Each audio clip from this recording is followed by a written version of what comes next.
Gravando. Opa, beleza então. Bom, então conforme o nosso combinado, hoje estaremos estudando para hoje, né, Gênesis 11 a 14. Eu separei alguns trechos, alguns momentos que eu acho que são legais da gente estar destacando, e espero que vocês também compartilhem de vocês. E aí, bom, sem a gente demorar muito, né, se a gente for fazer um resumo, a gente está falando da trajetória espiritual da humanidade. Então, a arca já estava em solo seco, os filhos de Noé já estavam se espalhando pela terra, e eis que uma galerinha se reúne e fala assim: não, que tal a gente formar aqui um reino, fazer uma baguncinha, e quem sabe aqui nós seremos aí maiores que Deus, né? Porque Deus mandou a gente se espalhar e a gente vai desobedecer, né? Então, é mais ou menos isso daí que Babel representa, né? Mais uma etapa de rebelião da humanidade, né? E o legal é a aliança que Deus cria com Abraão na sequência. Então, misturando aí a formalidade com a informalidade, temos essa bagunça. Vambora. Capítulo 11, então, a Torre de Babel. Ah, eu achei muito bacana a gente sempre estar destacando, né? Então aqui a gente tem uma questão de orgulho, autodeterminação e a resposta do Senhor soberano. Então, houve uma rebelião, certo? Foi um povo orgulhoso, ser humano sendo orgulhoso contra Deus, falando, não, não, eu cuido do meu nariz. E aí Deus falou assim, não, se eu dei uma ordem para obedecer. Então lá veio ele. A geografia do afastamento. O texto do qual a gente aqui está focando, então, nós temos aqui o Gênesis 11, do 1 ao 2. Toda a terra tinha uma só língua, habitavam na planície de Sinear. Então, aqui, na verdade, sim, Deus, então, até esse ponto, não tinha separado a galera em várias línguas, então você não tinha o proto-indo-europeu, você não tinha uma série de línguas que foram as línguas avós, ou até bisavós das línguas atuais, né? E, enfim, quando você tem uma língua só, então você não tinha problema nenhum do pessoal fazer as trocas, fazer troca de conhecimento, fazer negociações e tudo mais, né? Inclusive, quando nós vamos falar de guerras, né, nós temos o entendimento de que possivelmente tiveram guerras antes do dilúvio, tá? Mas vocês vão ver que a primeira vez que é descrito uma guerra no cânon bíblico que nós temos, ela só vem um pouco mais para frente, tá? Isso aqui é algo interessante, porque a gente supõe que mesmo tendo uma língua só, chegou a ter guerras, supomos. Mas a Bíblia, ela não destaca, tá? Mas é interessante que só teve guerra escrita na Bíblia depois que as línguas elas foram colocadas, né? Mas aí é um ponto para frente aí, é o meu TDAH fazendo conexões aí, trazendo para vocês ao vivo. Vamos lá. E enfim, então o mandato quebrado. Deus ordenou dispersar e encher a terra, em Gênesis 1, 28 e 9, 1. Ao fixar morada em Sinear, o homem resiste à atividade ao plano divino de dispersão. Isso daqui foi dito, a gente já antecipou isso. Direção ao leste. No Gênesis, mover-se em direção ao oriente, ou leste, simboliza afastar-se da presença de Deus, ecoando a questão de Adão em Gênesis 3, 24 e Caim em Gênesis 4, 16. Enfim. Então, nós temos aqui, por exemplo, uma comparação que a gente pode fazer entre cidades. A cidade que obedece a Deus, e a cidade modelo, e a cidade que desobedece a Deus, uma cidade com foco em si só, na superioridade humana, falando eu posso, minha cabeça, minhas regras, meu corpo, minhas regras, não importa as regras que Deus colocou no universo, eu tô nem aí. Eu sou o meu Deus. Então, fazendo uma comparação, né, a cidade dos homens, Babel, ela simboliza isso. Então, no esforço humano, busca da autoexistência no deserto, espiritual através de alta tecnologia da época. Então, eles achavam que era um suprassumo. E se achava isso naquele tempo, o que não acha hoje, né? Que são as pessoas que dizem que Deus não existe, o que são as pessoas que simplesmente depositam sua fé, porque todos têm fé em alguma coisa, tem gente que tem fé nas suas diversas ideologias, ideologias políticas, ou então até ideologias que se dizem ciência, né? Simplesmente existe uma entidade chamada ciência da qual passou a ser depósito de fé das pessoas. E isso é um papo que é bem profundo, tá? Porque envolve muitas variantes nessa situação. E enfim, então naquele tempo já havia essa fé de que a tecnologia que se tinha era maravilhosa, que o ser humano ali estava sendo suprassumo. Até porque eles se concentraram em um lugar só. E esse tipo de coisa traz avanços, a ponto de vir a arrogância, né? Propósito do ego, uma tentativa de forçar o acesso ao divino pelos próprios méritos. Vamos fazer um nome. É aquela coisa de eu vou me eternizar, todos vão lembrar de mim. E o que mais Deus fala, isso em toda a Bíblia, e ele reforça isso no Novo Testamento, é que o maior ele é o menor. Então ele tem que servir aos demais. Então não é uma coisa de vamos gerar aqui uma grande nação, vamos fazer algo. Não, isso está errado perante Deus. Tem tanta coisa que está errado que a gente mesmo às vezes cai nessa ideia. Consequência final: confusão de idiomas, colapso estrutural, dispersão compulsória e isolamento. O ser humano, no ato da busca por poder, ele acaba trazendo divisão. Por mais que pareça que ele está trazendo unidade, porque foi o caso da cidade, com o tempo que você começa a trazer inimigos, você começa a trazer uma série de problemas que vão agregando, e aí a Babel, ela acontece. Tudo bem que a gente já viu aqui que pela passagem bíblica, Deus vai lá e bagunça a questão por meio dos idiomas, né? Mas aqui, no dia de hoje, a gente vê isso. Quando um povo quer ser mais forte que outro, você vê uma corrida por armamento, enfim, tem uma série de coisas aqui que vão acontecendo. Começa a depositar mentiras um sobre o outro. Às vezes tem guerras que começam devido a ataques falsos. Então, acaba trazendo um isolamento de um povo que acaba se achando mais do que os outros, né? E, enfim, isso só vai trazendo consequências péssimas. Deus é sábio, viu isso e falou: eu vou adiar. Eu vou adiar esse problema. Vai ter esse problema mais pra frente, mas não é agora. Não é agora que eu quero. Então, por isso, ele simplesmente foi lá e dispersou em línguas, né? A cidade de Deus, a Nova Jerusalém. Graça soberana, o próprio Deus desce para buscar o homem, estabelecendo sua habitação no meio da criação.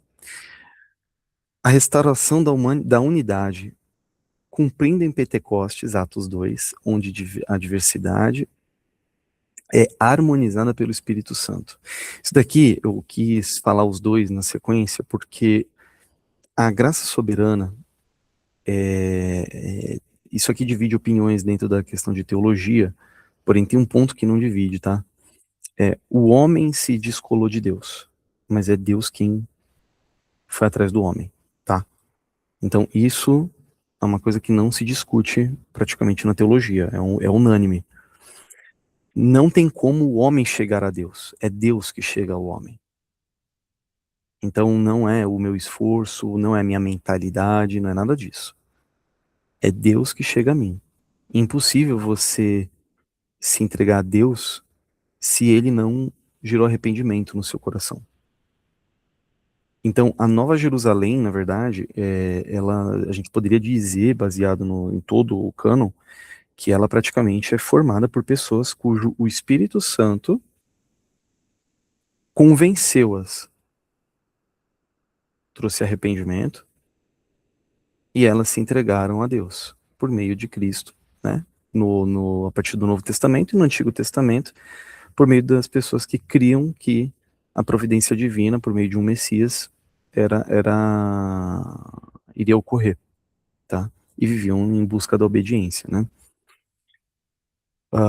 E aí a parte da unidade, ela é interessante porque se em Babel nós tivemos uma dispersão de línguas, quando nós vamos para a Nova Jerusalém, ou seja, a Nova Jerusalém, muito provavelmente, a gente vai estar falando a mesma língua. A Nova Jerusalém provavelmente vai estar numa unidade. Todo mundo vai estar se entendendo, vai ter uma mesma sintonia. Seremos bem diferentes, porém teremos o mesmo foco, os mesmos objetivos. Com certeza vai rolar uma unidade muito legal. E, enfim, aí teremos outros capítulos aí do universo que Deus cria, né? Porque Deus sempre vem aí com a próxima temporada, né? E, e a gente que segure no, eu ia usar uma sigla que é complicada quando a gente usa em carro, mas no acessório aqui em cima, que a gente segure nele em frente aí às curvas, né? Mas é interessante, em Atos 2, havendo diversas línguas nessa cidade portuária, os apóstolos, todos eles foram tocados pelo Espírito Santo e veio como línguas de fogo, né, sobre eles, e cada um falou em diversas línguas, a ponto do evangelho ter sido espalhado para todas as nações. Então, por exemplo, os apóstolos eles foram para várias nações, eles fundaram igrejas em várias nações. Porém, muitas pessoas voltaram para suas casas em suas nações através de caravanas. Era ofício, né, da galera.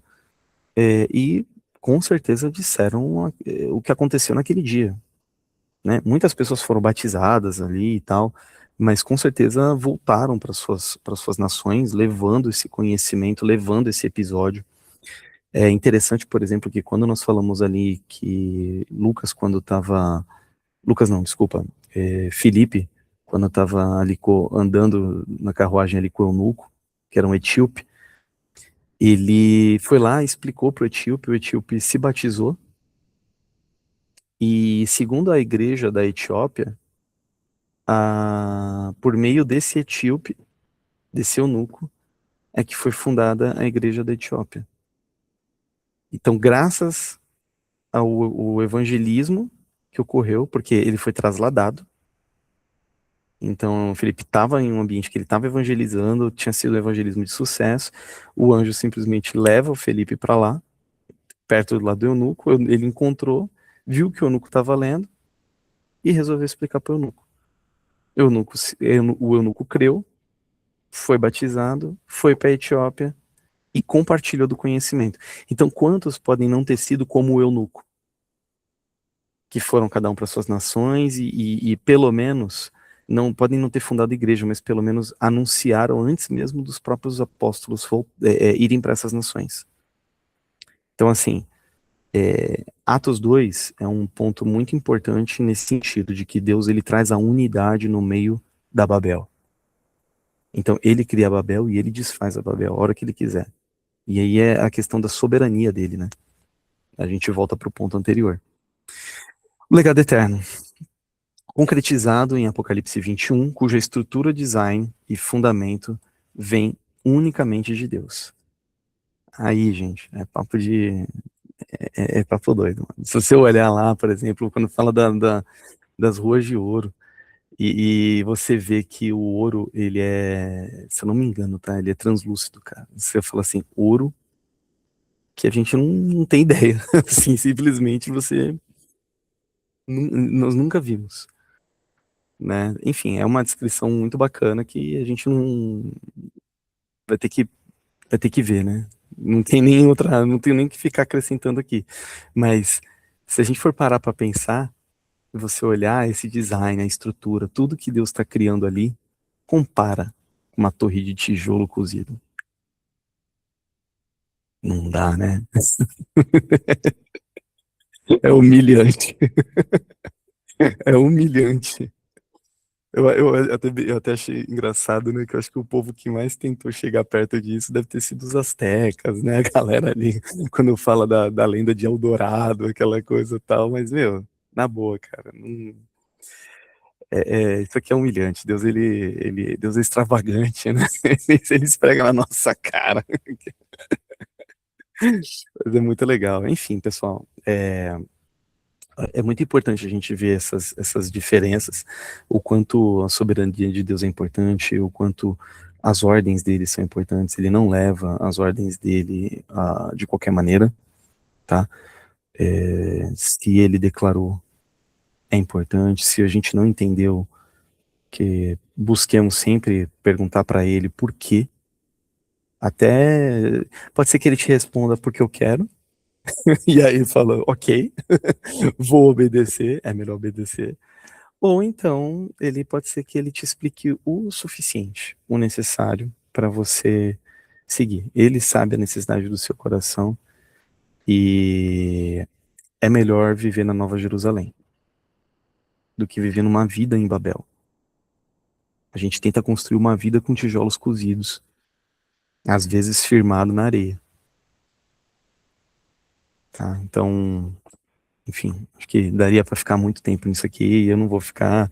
Eu até falei com a Adriana, né? Tem tanta coisa para a gente poder passar. Se vocês quiserem, a gente em algum momento pode até falar da dispersão dos filhos de Noé pelo mundo. Hum, tem uma coisa que eu acho que é legal antecipar para vocês antes de entrar na questão da aliança abrâmica. Quando a gente está falando da dispersão pelo mundo, ali nós temos a confusão que foi criada em Babel, né? É, vocês podem guardar uma referência aí com vocês. Deuteronômio 32, 8 e 9. Eu vou ler para vocês isso daqui, tá? Quando o Altíssimo deu às nações sua herança, quando dividiu toda a humanidade, estabeleceu fronteiras para os povos, de acordo com o número dos. E aqui nós temos um ponto. Muitas traduções colocam como filhos de Israel, o que para mim não faz muito sentido. Mas nos manuscritos do Mar Morto trazem filhos de Deus, o que naquele tempo, filhos de Deus, poderia ser compreendido como anjos. E os anjos eles têm diferentes classes. Entende-se que pode ser os principados. Mas tem principados, potestades, entende-se que poderiam ser principados. Então é como aqui nesse momento Deus ele tivesse delimitado, ele pegasse um mapa e ele delimitou diversas regiões e falou assim: esses anjos aqui, ó, você vai tomar conta dessa região, dessa região, dessa região, dessa região. Com base em quê? Com base na língua. Porque ele dividiu a humanidade por base de língua, aqui nesse momento. Então, o entendimento aqui, em Deuteronômio 32, o meu, pelo menos, entendimento é que, volto aqui ao texto, tá? Quando o Altíssimo deu às nações a sua herança, então é como se ele falou assim: vocês não querem ficar comigo? Pensando em Babel, pensando nisso aqui? Então eu vou dividir vocês. Vou dar minha herança aqui, ó. Segue aí pra terra inteira, eu fiz a terra, então, ó, toma para vocês. Não quero saber mais de vocês. Entrega-se à sorte. E quer saber? Vocês vão ficar sem ninguém. Eu vou deixar vocês aqui com uns anjos aí. E aí ele dividiu a humanidade. Quando dividiu toda a humanidade, estabeleceu fronteiras para os povos. Então ele dividiu de fato. E de acordo com os números dos filhos de Deus. Ou seja, ele tinha principados limitados. E aí segue o 9. Pois a porção do Senhor é o seu povo. Jacó é a herança que lhe coube. Aí aqui é interessante. Porque volta para a lógica da questão, inclusive, que vai entrar na aliança abraâmica. Deus ele separou um povo por qual veio o Messias. Então, ou seja, aqui ele precisava estabelecer um caminho mais reto para que pudesse nascer o seu filho, ou seja, a promessa do Messias pudesse ser cumprida, e enfim pudéssemos ter a salvação por meio do Messias, tá? Então aí eu acho que esse disclaimer seria interessante, porque você tem aquele entendimento de que realmente existe uma guerra espiritual. Você pode verificar esse principado, por exemplo, quando você vai ler em Daniel, quando Daniel ele está pedindo uma resposta de Deus e o anjo ele demora, chega até Daniel e ele fala que teve uma guerra no céu, um enfrentamento, e que enfrentou o príncipe da Pérsia. Ou seja, é como se tivesse enfrentado o principado da Pérsia. Havia um anjo responsável pela Pérsia que não queria deixar a mensagem de Deus chegar até Daniel. Então isso aqui reforça Deuteronômio 32, tá? Então é uma coisa interessante da gente avaliar. Então, sobre o Brasil existe um anjo? Sobre Portugal existe um anjo? Será que o anjo ele tá sobre Portugal, sobre Brasil, ou ele tá sobre Angola? Será que ele tá sobre as divisões são linguísticas ou são geográficas? É uma boa pergunta a gente avaliar esse tipo de coisa. E também há uma tese aí, na verdade eu tenho até dúvida se é uma tese ou teoria, mas é em que muitos desses anjos, eles buscaram ser adorados. E aí a gente é papo pra ir longe, tá? E é que eu acho que não compensa a gente ficar aprofundando demais. Mas essa busca por adoração é como se fosse também uma rebelião contra Deus e uma questão de tomar esses povos para eles mesmos, né? Então, ou seja, Deus entregou para eles cuidarem e eles simplesmente falam, não, eles são meus. Então, acho que é, acho que é o suficiente para o momento. Senão a gente também não termina hoje. E aí nós temos aqui capítulo 12, o chamado e a aliança. Aqui nesse caso a gente está óbvio, né? A aliança abraâmica. Então a eleição da graça, a obediência e a promessa inabalável de Deus. Gente, as leituras vocês puderam fazer. Então eu estou sempre só destacando os pontos que entendo como alguns pontos que não poderiam passar, ou algumas curiosidades para vocês. Então, se a gente for fazer aqui, vai um destrinchamento nesse momento, em cima do 12, tá? As 7 promessas do pacto abraâmico. Então vamos lá. Na questão de eixo, está separado aqui por eixo teológico, detalhe bíblico, tá bom? E as conexões e cumprimentos que podem se encontrar naquele momento ou para frente, tá bom? Então, no eixo teológico, a grande nação, semente e descendência. Quem leu? Então eu não vou ficar nem perdendo meu tempo ali. Mas olha só, fartei uma grande nação, eleição incondicional de um homem com esposa estéril. Sarai era estéril. Deus vai lá e muda o nome. Mas ela era estéril, não podia ter filho. Deus vai lá e fala pra ele: você vai ser pai. Dá pra entender Sarai ainda. Dá pra entender. Eu sou só um pouquinho irônico. Naquela hora que eu falei, gente, não é possível. E cara, olha que legal. Deus foi lá e fez. Ah, Adriana, manda bala. Não, eu acho interessante dar uma passadinha assim por cima, enquanto você explica da história, porque nem todos conseguem ler, fazer a leitura. Então, só contar assim, porque o anjo foi lá, conversou. Ah, então manda bala. Aproveita, você tá com o microfone. O anjo foi lá e avisou Abraão que ele seria pai de uma grande nação. Só Isso. que ele já tinha muita idade, né? E a Sara, que estava escutando, ela deu risada, porque seria, na época, se não me falha a memória, ela tinha 70 anos de idade, e é como hoje, não pensem que era diferente, ela não tinha tido filhos até Era então, pós-dilúvio, né, Adriana? Ou sim, seja, aquelas grandes idades, elas tinham ficado para já trás. tinham ficado para trás. Então, de qualquer forma, ela não teria filhos, porque ela era estéril.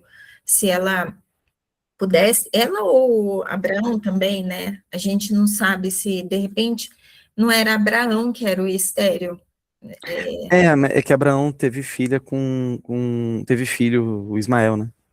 Não, sim, mas até então ele não tinha também filhos, né? Uhum, uhum. Então, até É, aquele momento, nenhum dos dois isso é verdade. tinha tido filhos, a gente não sabe se os dois eram estéreos, se ela ou se ele era É estéreo, verdade. enfim. Ele já tinha 80 e ela já tinha 70 anos. Então, quando o anjo falou, ela deu risada, porque, tipo, eu não tive filhos até agora, como que eu vou ter, né? E, e aí, depois passaram 10 anos, não, menos, né? 10 anos foi quando ela engravidou. Passou algum tempo e nada aconteceu, e ela foi lá e falou para o Abraão pegar a serva dela para fazer um filho na serva dela, porque se ela não podia gerar, a serva podia, já que era para ele ter filho, então é aquele vamos dar um jeitinho, né? Olha Então, aí o tijolo cozido. vamos ajudar a Deus, porque Deus não tem capacidade de fazer as coisas sozinho, e Deus avisou que você ia ter um filho. Como você não como eu não posso mais ter filho, então tenha com outra mulher, né? Um jeitinho bem simples de resolver a coisa. E aí a serva dela engravidou de Ismael e passaram acho que 12 anos, né? Se eu não me engano, 10, 12 anos, 10 anos. Ela engravidou porque ela tinha 70 e ela engravidou com 80. Então, Então é aos isso. 80 anos, ela engravidou. Aí, mãe, ainda tem esperança, né? Se quiser. E, e aí, e aí Ai, ela teve filho aos 80 anos. Eu não sei até onde que você vai nessa não, parte da mas história, porque ainda mas tem enfim, mais pano para manga aí, né? tem, tem. Tanto que assim, na verdade, se a gente for olhar, né, em Gênesis 15:5, nós temos a questão de que a promessa da semente ela é cumprida, e em Gálatas 3:16 unifica em Jesus Cristo. É onde nós temos aqui a questão de que em Cristo nós vamos espalhar para diversas nações, né? Então, na verdade, é aquela, você tem a grande nação por sangue e você tem a grande nação pela fé. Porque Deus ele falou que Abraão ele seria pai de muitas nações. Então, Uhum, através dele, através do filho dele, a terra ela teria uma herança de muitas nações vindas de Abraão. Porém, Deus também falou que através dele todas as nações da terra seriam abençoadas. Então, se todas as nações, significa que não só os filhos dele, mas também não só a descendência dele, mas todas as pessoas na terra seriam abençoadas, e seriam abençoadas através de quem? De Jesus, que é descendente de Abraão. Então, perfeito. através de Jesus, todas as nações da terra seriam abençoadas, e não só os descendentes de Abraão. Exato, exato. Mas precisou de um caminho, né? Precisou de um caminho. Aí nós temos aí o grande nome, então terra, legado real. Então, engrandecerei teu nome, se tu uma bênção, outorga gratuita de reputação e santidade. Então, é o tipo de coisa que ele seria reconhecido, porém, o seu povo também, tá? E aí você tem um contraste aqui interessante entre Gênesis 11:4, né? Um homem de Babel tenta roubar o próprio nome, Abraão recebe a Deus por graça. Então é legal, né? É bacana. Tipo assim, Deus foi lá e não, eu vou te fazer. O outro, não, eu serei, eu vou fazer acontecer. Tá bom. E aí Deus vai lá e pega um cara e fala, não, eu vou fazer você ser grande, eu vou fazer. sua família crescer, você vai virar uma nação e vai abençoar muitas nações. E você vai ser pai de multidões. Você não vai contar aqui. Olha aí as areias, olha aqui as estrelas. Inxalá, muito ouro, muito ouro. Então, enfim, Abraão, ele foi destacado aqui e transformado em um grande homem. E a gente fala isso de maneira humana, mas também de maneira espiritual. Então, sempre nas duas questões, né? O homem, ele tá sempre focando muito mais no material. Manda bala, Adriana. É que eu fico viajando nas minhas imaginações, né? Eu fico pensando, um homem que já tem toda essa idade, nunca teve filhos, de É. repente Deus fala assim: olha para as estrelas do céu. Ele olha, e naquela época não tinha a poluição que nós temos, essa Uhum. dificuldade de enxergar. Você olhava para o céu e via aquele céu limpo, e aquela imensidão de estrelas, e aí Deus vira e fala assim: está vendo a quantidade de estrela que você não consegue contar? Vai ser a quantidade de filhos que você vai ter, de descendentes, né?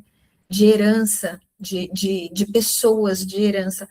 Aí, gente, isso é muito grande, é algo muito grande de você olhar e você falar assim: eu não tenho nada, eu sou completamente incapaz de gerar um filho, e Deus está falando que tudo isso vai vir de dentro de mim, Exatamente. e isso ele faz com a gente. Eu fico transportando para as nossas vidas, né?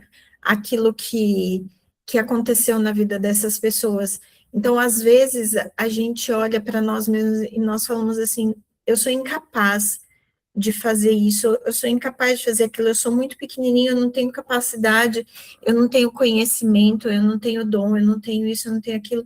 E de repente Deus quer usar a sua vida para fazer algo grandioso, algo maravilhoso, algo que você não consegue imaginar a consequência disso, porque Abraão não viu a consequência, Abraão não viu Exato. todos aqueles filhos, Abraão não viu aquela imensidão de pessoas, ele viu o filho dele, o neto dele, mas ele não viu as gerações até hoje, o que tudo aquilo gerou. E às vezes nós não conseguimos, às vezes não, sempre, nós não conseguimos imaginar o que Deus quer gerar através das nossas vidas, o que Deus quer produzir, aquilo que muito além do que os nossos próprios olhos É podem verdade. alcançar e a nossa mente pode imaginar, é aquilo que Deus quer produzir através das nossas vidas, através das nossas mãos, as nossas mãos que não têm capacidade, o nosso pensamento curto, a nossa falta de conhecimento, a nossa falta de dom, com tudo isso, Deus quer, Ele nos capacitar no momento exato para que nós tenhamos capacidade de gerar aquilo que Ele quer, e quando nós geramos aquilo que Ele quer, aquilo se multiplica de uma maneira que nós não conseguimos imaginar. Exatamente. Eu estou falando muito. Não, e tá falando bem, porque assim, realmente, é o que aconteceu. Abraão, ele foi destacado de um povo que praticamente era um reino ali nesse momento, né? A gente tá falando ali da Babilônia.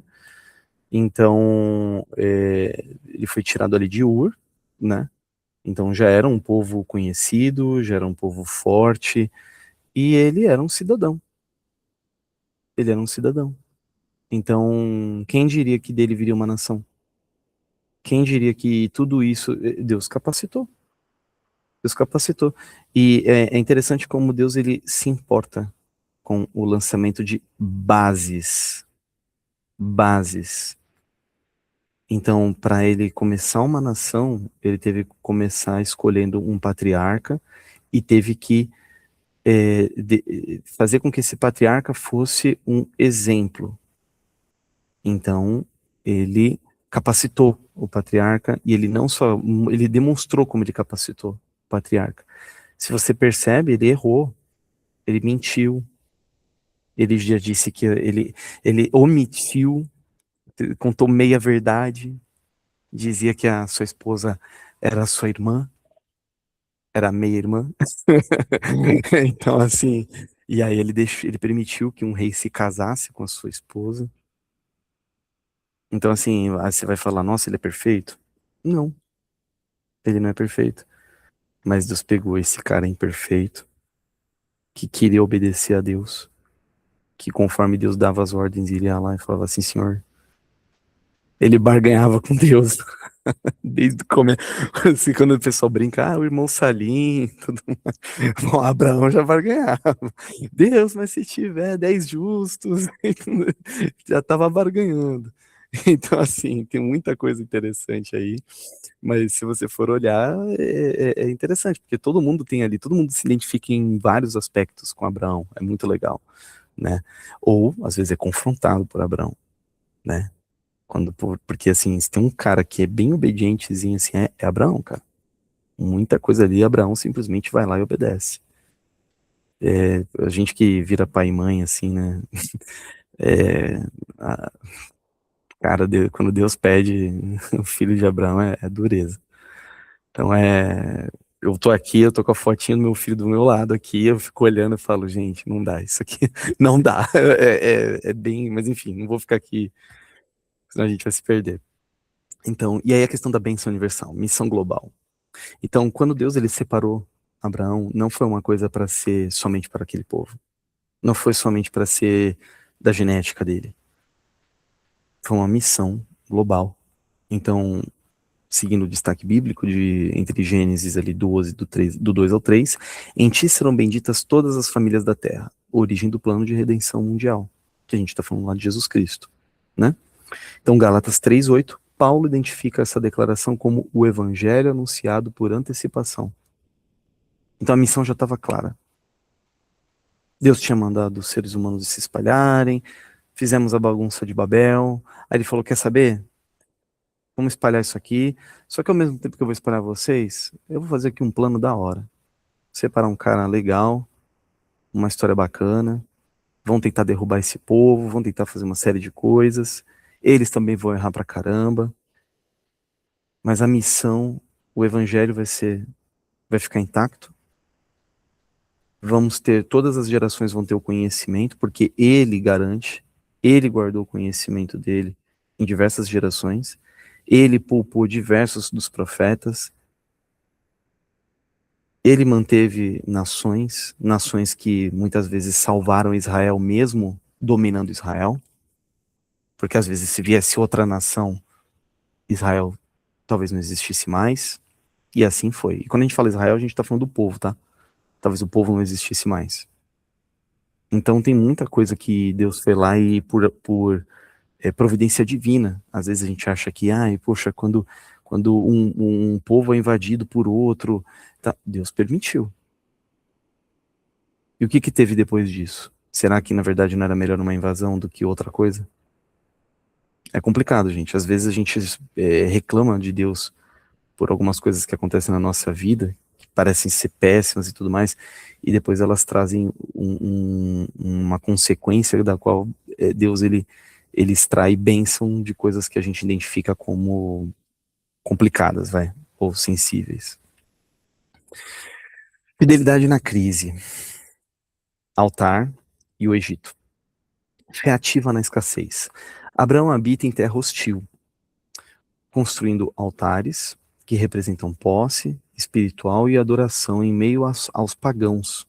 No entanto, o teste da fome revela a fragilidade da natureza humana.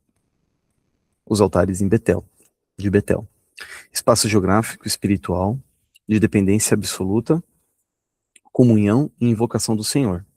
Então, ou seja, ele deixava bem claro, ele fazia os altares e não tinha quem passasse, que não visse que era diferente, com certeza. Então a gente aqui tá supondo isso, tá? E então, no mínimo, era um cara diferentão, né? Então, enquanto a galera ali, tinha gente ali politeísta, etc. E, enfim, tantas ideias diferentes. Via um cara lá, né? Fez um altar diferente e tal, e, meu, qual que é? Então, né? A queda no Egito. Então, diante do medo, Abraão busca autossuficiência e mente sobre Sarai, pondo a linhagem desculpa, a linhagem pactual em perigo. Então, ele se expôs, ele teve medo, e quantos de nós aqui, por medo, por insegurança ali, Deus falou alguma coisa e você falou, tá bom, mas, por exemplo, sei lá, você recebeu uma proposta de emprego e falou, poxa, eu vou ali. Vou ali porque eu acho que se encaixa mais em mim, vou ali porque eu acho que vou ganhar mais, sei lá, vou aprender mais. E será que a gente consultou a Deus? Eu tô insatisfeito onde eu tô, o que eu tô fazendo. Tá, consultou a Deus.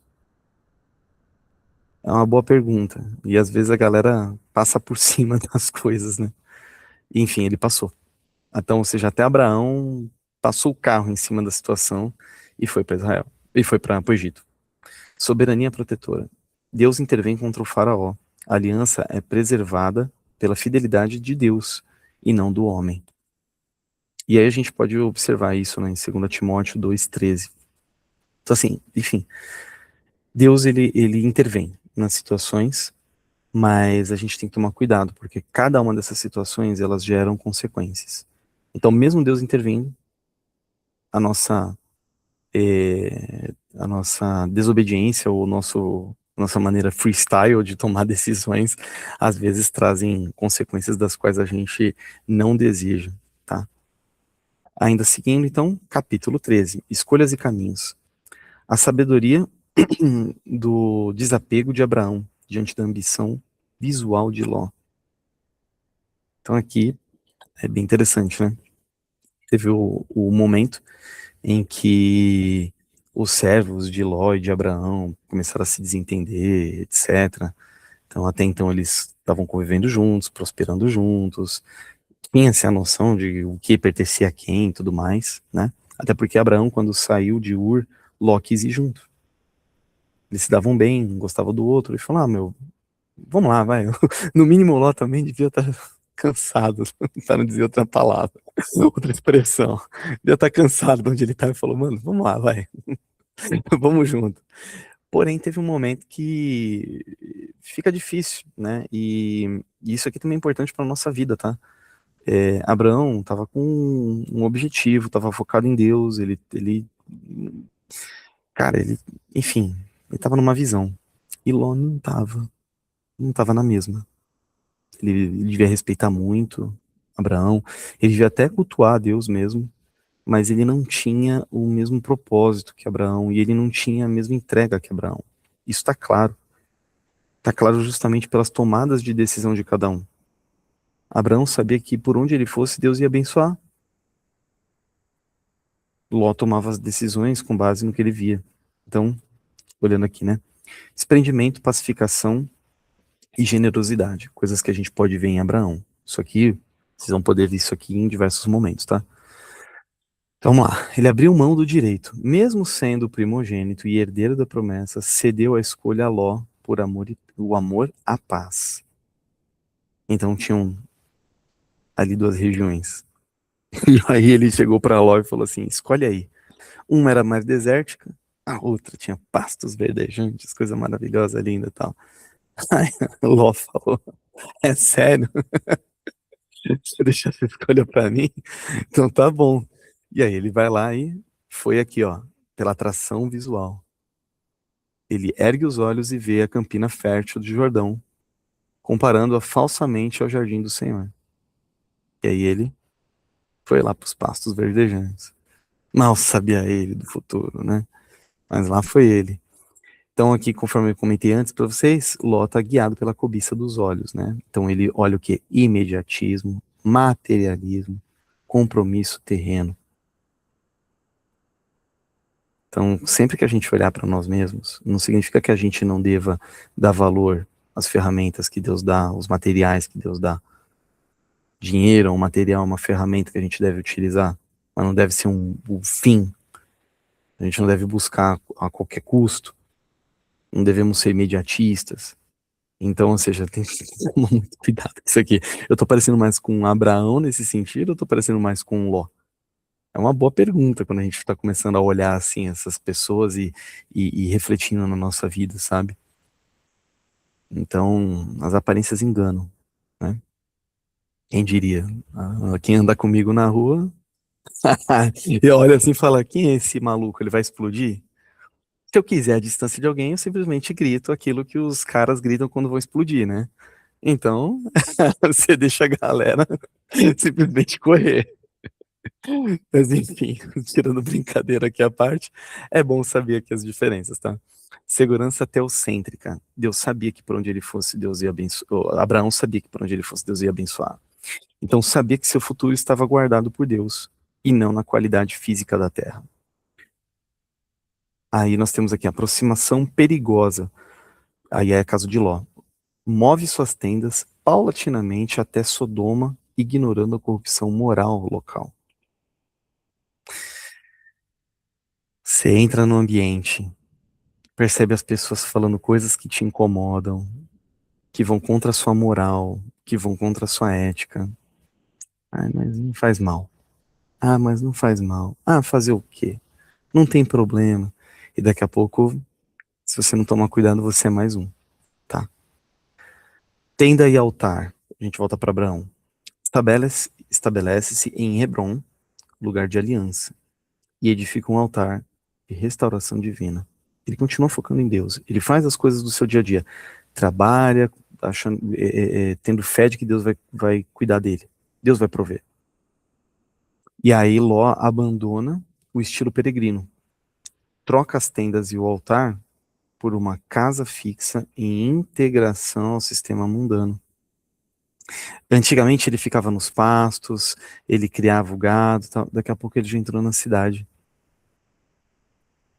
Isso aqui é até interessante, né? Porque eu moro em cidade. Acho que todo mundo aqui tá morando em cidade, né? E é interessante porque se a gente for ainda parar pra pensar, até quando? Eu não sei, tá bom? Isso aqui é uma pergunta sincera. Até quando que era pra se espalhar pela Terra? Entendeu? Até quando era pra fazer exatamente esse estilo de vida?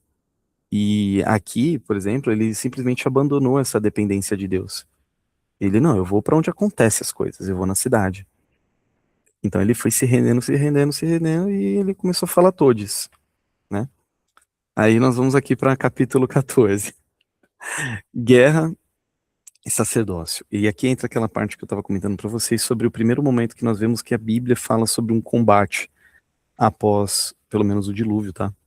O combate da fé e o libertador e a revelação do sacerdócio eterno. Então, vamos lá. Melquisedeque, o ápice do cristocêntrico. Rei de Salém, sacerdote. Surgindo sem registro genealógico, então Hebreus 7 reforça isso. Melquisedeque serve pão e vinho a Abraão e abençoa em nome do Deus Altíssimo. Pão e vinho, tá? O Deus Altíssimo é o Elion. Este encontro prefigura o sacerdócio superior e eterno de Jesus Cristo, tá? Então, pão e vinho, elemento que aponta diretamente para a sustentação da nova aliança, celebrada na Santa Ceia, Mateus 26. Mateus, vocês leram. Sacerdócio superior, anterior e superior ao sacerdócio levítico. Abraão voluntariamente entrega o dízimo a ele. Então ele tinha acabado de enfrentar, se não me engano, foram 3 reis. Eram 3 ou 4 reis, Adriana? Acho que foram 3, né? Quatro reis. 4 reis. E depois que ele se encontra com o Melquisedeque, ele tem um tempo lá com o Melquisedeque oferta para ele pão e vinho, tudo, e ele simplesmente ele decide dar voluntariamente os 10% do saque, da tomada dele contra os reis lá. Salmo 110 e Hebreus 7. Jesus Cristo é o sumo sacerdote perfeito segundo a ordem eterna de Melquisedeque. Então aqui a gente está falando justamente que assim, existe uma ordem de Melquisedeque. Então, e esse sacerdócio é anterior aos que vêm depois, tá? Então, ou seja, sempre o anterior é superior ao que vem depois, ok? Conclusão, ok, pessoal? Então, aqui a gente, acho que para alívio, alívio geral da nação, né? A jornada de Gênesis 11 a 14, nos ensina que enquanto o orgulho do homem leva à dispersão e perda, a aliança de Deus estabelece a comunhão, fé e um sacerdócio eterno. Então, é o tipo de coisa que a gente tem que tomar cuidado, tá, gente? Onde o nosso coração tá, só reforçando, tá? Deixei com vocês aqui Hebreus 11, 10. Abraão habitou em tendas porque esperava a cidade que tem fundamentos, da qual Deus é o arquiteto.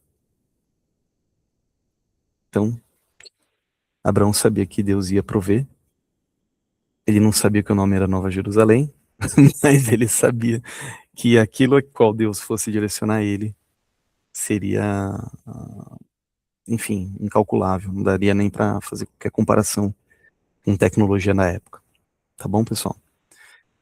Essa daqui é um resumaço, a Adriana sabe bem, um resumaço. Eu mandei todo um material aqui que também é um resumo para Adriana, e eu acho que com o tempo a gente pode até compartilhar com vocês os materiais que a gente está separando. Inclusive, fica aí, nós pretendemos fazer aí uma, uma exposição sobre Abraão, tá, gente? Dar uma mergulhada na vida de Abraão, porque querendo ou não, é um personagem muito importante, tá? Quando a gente para pra pensar em genealogia, em pensar em genética, quando a gente vê povos pela terra, enfim, é uma coisa bem, bem legal, tá, gente? Então, isso é tudo, tá, gente? Alguém quer se pronunciar ou não, enquanto tá rolando a gravação? Eu paro e aí eles começam com as perguntas. Então, beleza. Eu vou parar Vambora, a gravação. beleza.